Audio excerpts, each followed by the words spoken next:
Hello children, welcome back to Physics People channel.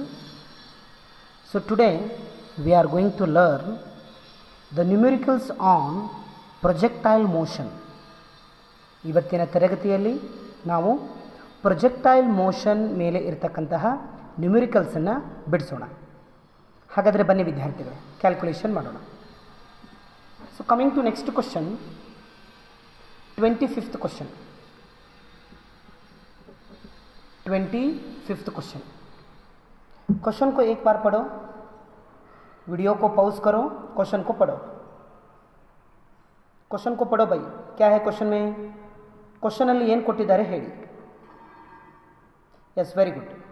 I should calculate acceleration due to gravity. g dash ಅಂದರೆ acceleration due to gravity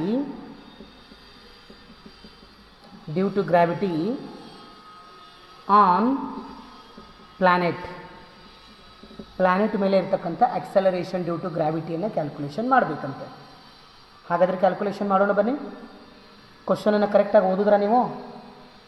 ಬನ್ನಿ. We know that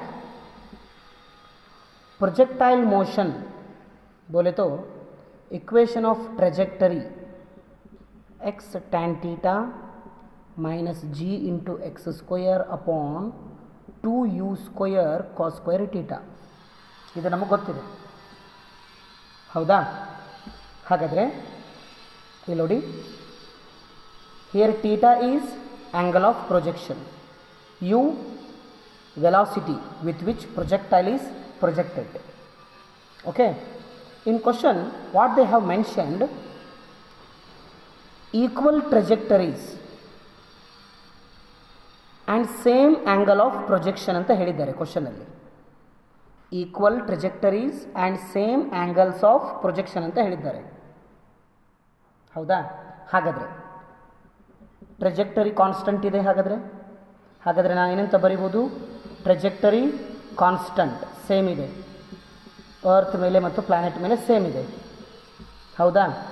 X tan theta ಬಿಟ್ಟುಬಿಡಿ, X square 2 cos square theta ಇದನ್ನು neglect ಮಾಡಿ. ಹಾಗಾದರೆ ಏನು ಉಳಿತು? X square upon U square. ಕೊಯ್ ಶಕ್? ನೋ ಶಕ್. Call equation number 1. Okay, similarly for planet,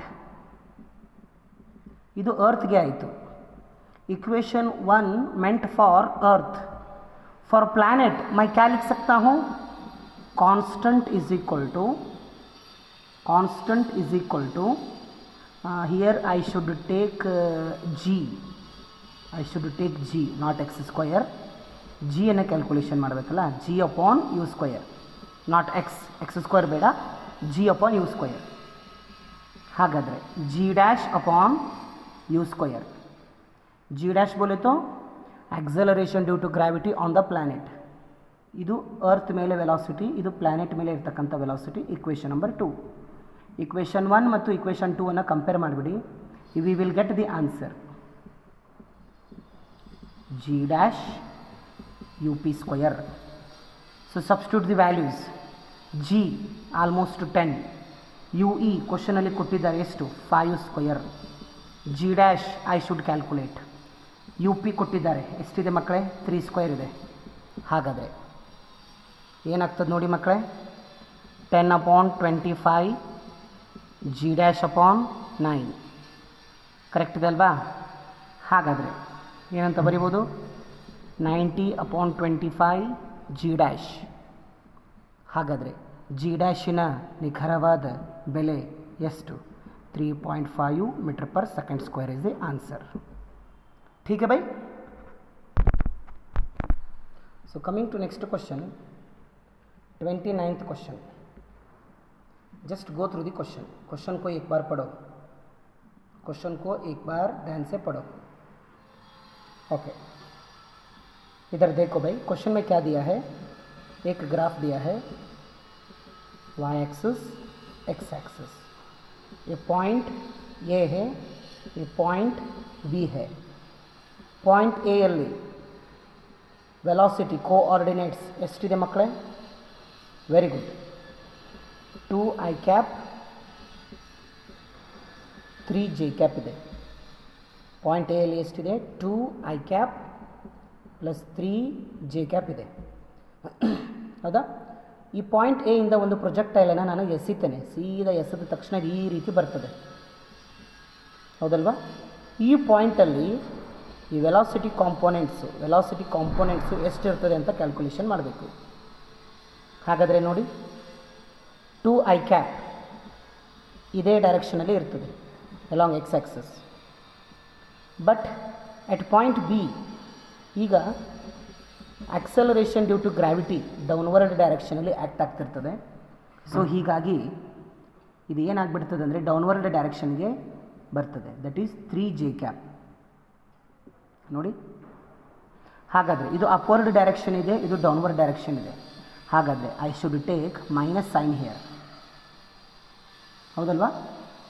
at point B x component of velocity remains unchanged while y component reverses its direction.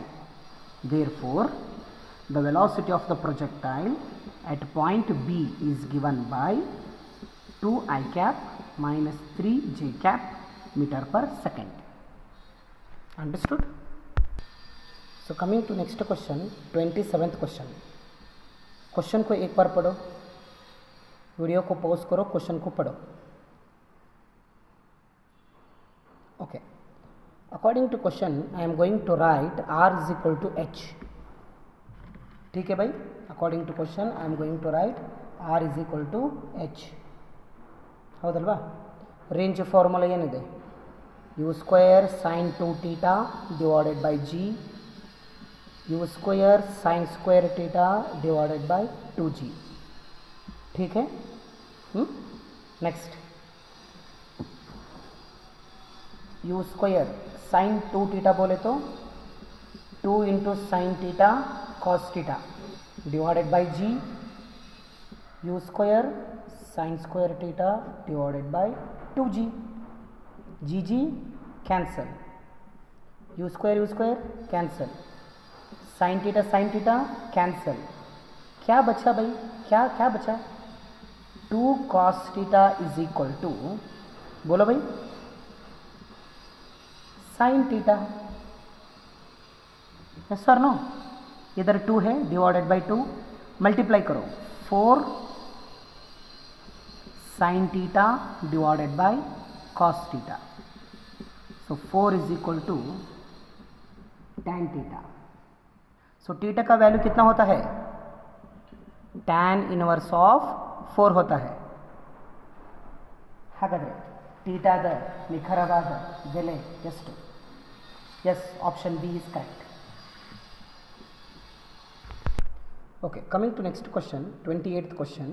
Just go through the question को एक बार पढ़ो. इस question में क्या दिया है? u is equal to 20 metre per second, g is equal to 10 metre per second square. Okay, range कब maximum होता है? When theta is equal to 45 degree, range is maximum. बोले तो maximum range is equal to u square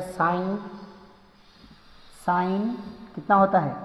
range का formula क्या है भाई? बोलो, u square sine 2θ divided by g. So u square divided by g, theta कितना है? 45 है. 45 इंटू 2 90, साइन 90 डिग्री. बोले तो r max is equal to u square upon g होता है. ठीक है, वैल्यू सब्स्टिट्यूट करो भाई. r maximum is equal to 20 metre per second square divided by 10 metre per second square.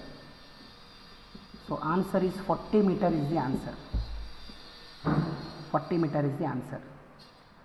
ಹೇಗಂದರೆ 20 into 20 ಎಷ್ಟಾಗ್ತದೆ? ಇದು 400 ಆಗ್ತದೆ. ಇದು ಎಷ್ಟಾಗ್ತದೆ? 100 ಆಗ್ತದೆ. 100 So 20 into 20.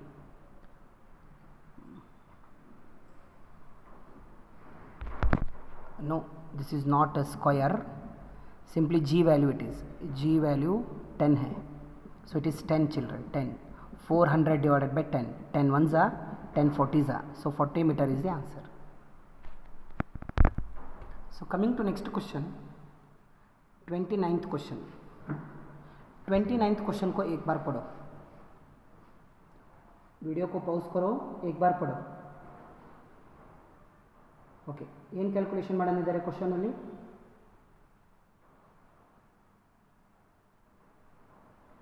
Yes, I should calculate what?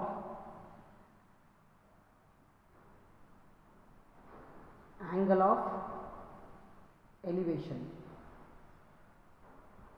Okay, I should calculate angle of elevation. इधर देखो, फिगर को observe करो. y axis, x axis, origin O. So this is the projectile motion. ऐसा कुछ होता है, ಈ ರೀತಿ ಇರ್ತದೆ. ಆಬ್ಜೆಕ್ಟ್ ಅನ್ನು ನಾನು u ಇಂದ ಎಸೆದೆ, ಮೇಲೆ ಎಸೆದೆ. So this is what height of the projectile. This is range of the projectile. कोई शक? नो शक. ये एंगल कितना होता है? थीटा होता है. ये थीटा होता है. सो इस एंगल को मैं क्या लिख सकता हूँ?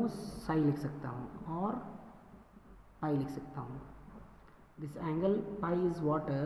एंगल ऑफ, बोलो, एंगल ऑफ एलिवेशन बोलते हैं. Elevation angle, elevation angle. ಈ ಎಲಿವೇಶನ್ ಆ್ಯಂಗಲನ್ನು ಇಲ್ಲಿ ನಾನು ಕ್ಯಾಲ್ಕುಲೇಷನ್ ಮಾಡಬೇಕು. ಹಾಗಾದರೆ ಬನ್ನಿ ಕ್ಯಾಲ್ಕುಲೇಷನ್ ಮಾಡೋಣ. ಏನಾಗ್ತದೆ ನೋಡಿ.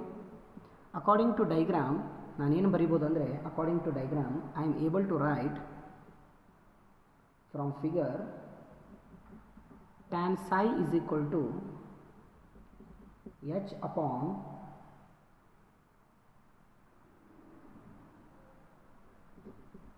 r upon 2 ಅಂತ ಬರಿಬೋದು. ಎಸ್, ಬರಿಬೋದು. ಎಸ್, ಇಲ್ಲಿ ನೋಡಿ, ಇಲ್ಲಿಂದ ಇಲ್ಲಿಗೆ r ಇರ್ತದೆ. ಹಾಗಾದರೆ ಇಲ್ಲಿಂದ ಇಲ್ಲಿಗೆ ಎಷ್ಟು ಇರ್ತದೆ? r/2 ಇರ್ತದೆ. ಇದು r/2, ಇದು r/2. So r/2 h upon r/2 ಆಗ್ತದೆ. ठीक है भाई. ओके, देन हागाद्रे बन्नी, tan psi is equal to h हमको पता है, u square sine square theta divided by 2g. r का वैल्यू हमको पता है, क्या है? Yes, u square sine 2 theta divided by g divided by G divided by 2 ಇದೆ. ಹಾಗಾದರೆ ಇದು ಇಕ್ವೇಷನ್ ಏನಾಗ್ತದೆ ಮಕ್ಕಳೇ? tan psi is equal to U square sine square theta divided by 2g whole divided by you square sine 2 theta divided by 2g ಆಗ್ತದೆ. ಹೌದಾ? ಹಾಗಾದರೆ ಎಲ್ಲ cancel ಆಗಿಬಿಟ್ಟು ಖಾಲಿ ಏನು ಉಳಿತದಂದರೆ ವಿದ್ಯಾರ್ಥಿಗಳೇ, ಸಿಂಪ್ಲಿ ಏನು ಉಳಿತದಂದರೆ tan psi is equal to, ಇಲ್ಲಿ ಸಾಲ್ವ್ ಮಾಡ್ತೇನೆ ನೋಡಿ, tan psi is equal to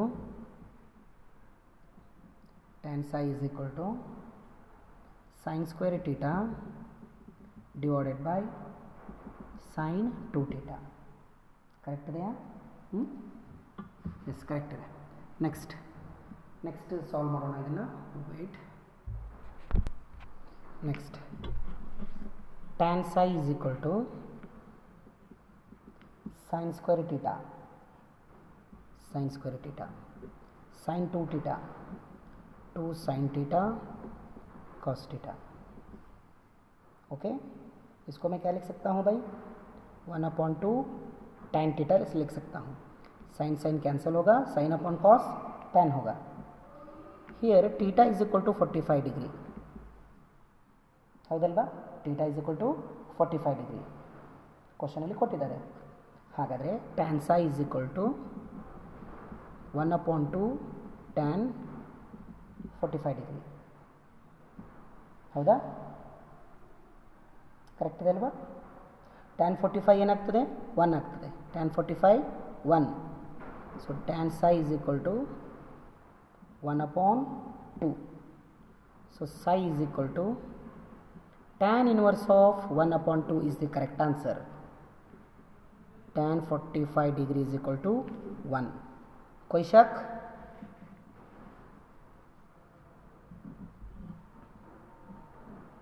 ಅರ್ಥ ಆಗಿದೆ ಇದು?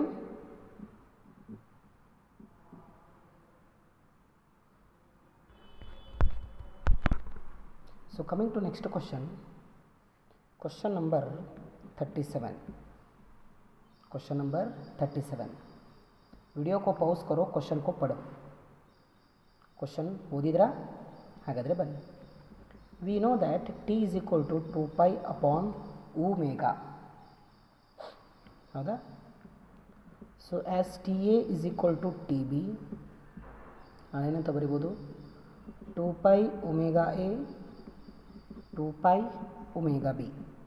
ऐसा लिख सकता हूँ भाई? ओके. 2π कैंसिल होगा. सो क्या बचता है भाई? ω/A/ω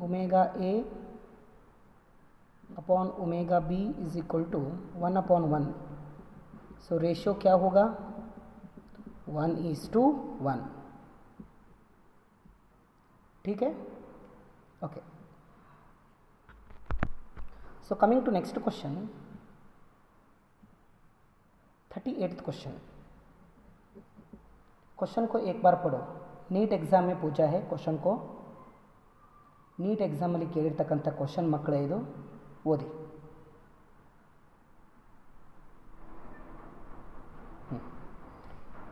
ನೋಡಿ ನಾನು ಸಾಲ್ವ್ ಮಾಡ್ತೇನೆ ನೋಡಿ. We know that v square is equal to u square plus 2 × a × s. ಕ್ಲಿಯರಾಗಿ ಮೆನ್ಷನ್ ಮಾಡಿಬಿಟ್ಟಿದ್ದಾರೆ ಕ್ವಶನಲ್ಲಿ. ಯು 0 ಇದೆ, ಹೌದಲ್ವಾ? ಹೇಳಬೇಕು ಮಕ್ಕಳು, ಹೇಳಬೇಕು, ಹೌದಾ? ಹಾಗಾದರೆ ಎಸ್ ಅಂದ್ರೇನು? ಹೌದು, ಅದೊಂದು ಡಿಸ್ಟೆನ್ಸ್ ಇದ್ದ ಹಾಗೆ, ಹೌದಲ್ವಾ? ಹಾಗಾದರೆ ಸರ್ಕಂಫರೆನ್ಸ್ ಆಫ್ ದ ಸರ್ಕಲ್ ಏನಾಗ್ತದೆ ಮಕ್ಕಳೇ? 2 × π × r ಆಗ್ತದೆ. ಇದೇ ಡಿಸ್ಟೆನ್ಸು,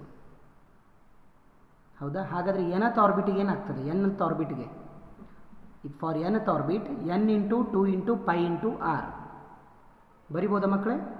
ಎಸ್, ಬರಿಬೋದಪ್ಪ. ಸೊ ವಿ ಸ್ಕ್ವೇರ್ಗೆ U square, 0 square, 2 × a × n × 2πr. ಹಾಗಾದರೆ V square is equal to 4πANR. Correct ಇದೆ? ಹಾಗಾದರೆ ಎ ಏನಾಗ್ತದೆ? V square upon 4πN × r ಆಗ್ತದೆ, ಹೌದಾ? ಅವ್ರೇನು ಕ್ಯಾಲ್ಕುಲೇಷನ್ ಮಾಡಂದಿದ್ದಾರೆ? ಆ್ಯಂಗುಲರ್ ಆಕ್ಸಲರೇಷನ್ ಕ್ಯಾಲ್ಕುಲೇಷನ್ ಮಾಡಂದಿದ್ದಾರೆ. So angular acceleration is given by a/r. A ಕಿतना है?